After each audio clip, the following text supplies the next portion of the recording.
Hello candidates, welcome to the GATE Flyer. आज हम discuss करने वाले हैं सेंट्रल पोल्यूशन कंट्रोल बोर्ड का रिक्रूटमेंट नोटिफिकेशन 163 वैकेंसीज के लिए। यहाँ पे पोस्ट है साइंटिस्ट बी ऑफिसर की, सीनियर साइंटिफिक असिस्टेंट की और जूनियर टेक्नीशियन की। तो चलिए इसे डिटेल में डिस्कस करते हैं, जानते हैं इसका एप्लीकेशन प्रोसेस, सिलेक्शन प्रोसेस। तो इसे स्टार्ट करते हैं, लेकिन इससे पहले अगर चैनल पे नए हैं तो चैनल को ज़रूर सब्सक्राइब कर लीजिएगा, वीडियो को लाइक कर लीजिएगा और इन केस अगर आपको कहीं डाउट है तो आप उसको कमेंट सेक्शन में हमें भेज सकते हैं। तो जैसा कि मैंने आपको बताया, यहाँ पे सेंट्रल पोल्यूशन कंट्रोल बोर्ड की वैकेंसी है यहाँ पे साइंटिस्ट बी ऑफिसर की, सीनियर साइंटिफिक असिस्टेंट की और जूनियर टेक्नीशियन की। एप्लीकेशन प्रोसेस स्टार्ट होगा 6 मार्च से। लास्ट डेट है अप्लाई करने की 31 मार्च। टोटल यहाँ पे 163 वैकेंसीज है। एजुकेशनल क्वालिफिकेशन की अगर मैं बात करूँ तो आप बी.टेक या फिर एम.टेक या फिर एम.एससी या फिर डिप्लोमा होल्डर्स होने चाहिए हैं।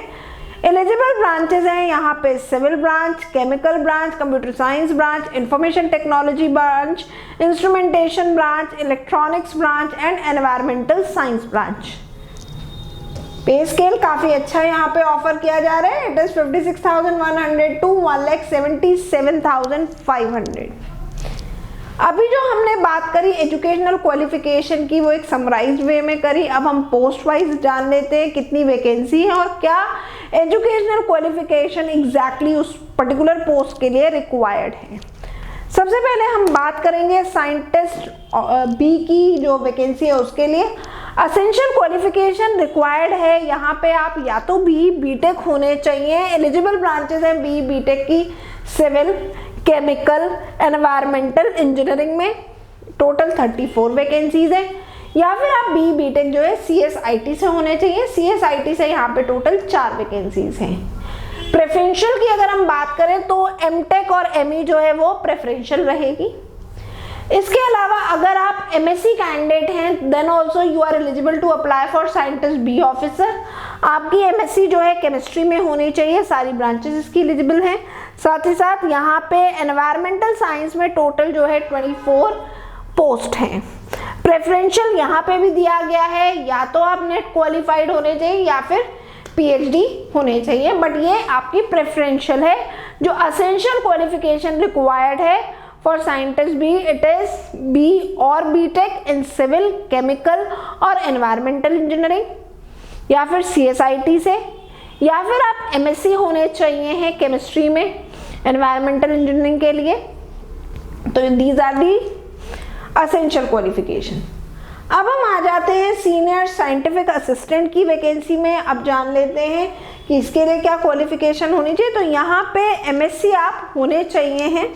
साथ ही साथ यहाँ पे ये भी कहा गया है preferably in pollution control and related subject in any organisation और इंस्टीट्यूट ऑफ रेप्यूट।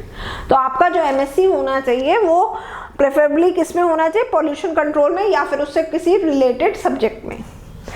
लास्ट हमारी जो पोस्ट है वो है जूनियर टेक्नीशियन की। यहाँ पे डिप्लोमा होल्डर्स अप्लाई कर पाएंगे और आपके पास डिप्लोमा जो है इलेक्ट्रॉनिक्स में होना चाहिए फ्रॉम अ रिकॉग्नाइज्ड इंस्टीट्यूशन का। साथ ही साथ यहाँ पे जूनियर टेक्नीशियन के लिए 1 ईयर का पोस्ट क्वालिफिकेशन एक्सपीरियंस जो है वो रिक्वायर्ड है और एक्सपीरियंस भी हमें बताया गया है 1 year of experience in servicing laboratory machine in an organisation. तो यहाँ पे अगर आप जूनियर टेक्नीशियन के लिए अप्लाई करें तो 1 ईयर का एक्सपीरियंस यहाँ पे रिक्वायर्ड होगा, जबकि साइंटिस्ट भी और सीनियर साइंटिफिक असिस्टेंट के लिए फ्रेशर्स बिल्कुल अप्लाई कर सकते हैं। चलिए अब हम आगे जानते हैं इसका क्राइटेरिया।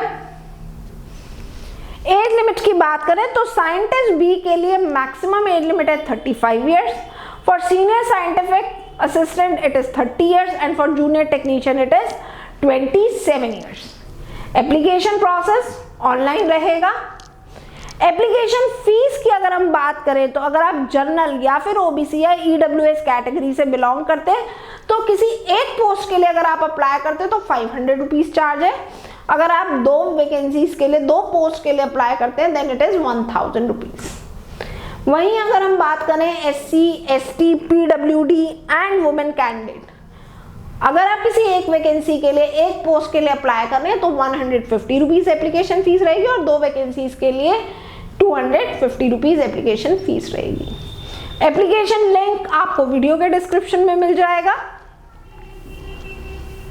अब हम जान लेते हैं इसका सिलेक्शन प्रोसेस। तो तीनों वैकेंसीज के लिए हमें कॉमन सिलेक्शन प्रोसेस यहाँ पे बताया गया है नोटिफिकेशन में। फॉर साइंटिस्ट बी और for senior scientific assistant and junior technician के लिए सेम ही हमें जो है बताया गया है रिक्रूटमेंट नोटिफिकेशन में। पहले रिटन एग्जामिनेशन होगा, then skill test if required और इफ एनी, एंड लास्ट में इंटरव्यू। ठीक है, तो स्किल टेस्ट जो है वो अभी क्लियरली जो है बताया नहीं गया। If it is required then skill test होगा, अदरवाइज 2 फेज में सिलेक्शन होगा, it is written test and interview. So next हमें यहाँ पे कट ऑफ मार्क्स बताए गए हैं। क्वालिफाइंग मार्क्स क्या रहेंगे? तो जनरल कैटेगरी की अगर मैं बात करूं या अनरिजर्व कैटेगरी की क्वालिफाइंग मार्क्स की बात करूं तो it will be 35%। For OBC and EWS it is 30%। For SC, ST and PWD category it is 25%। These are the qualifying marks. So candidates जितने भी इस नोटिफिकेशन के इंपॉर्टेंट पॉइंट्स हैं वो हमने सारे डिस्कस कर लिए। Still if you have any query, any doubt, then you can write in the comment section of this video. Good luck candidates, stay tuned to the GATE flyer.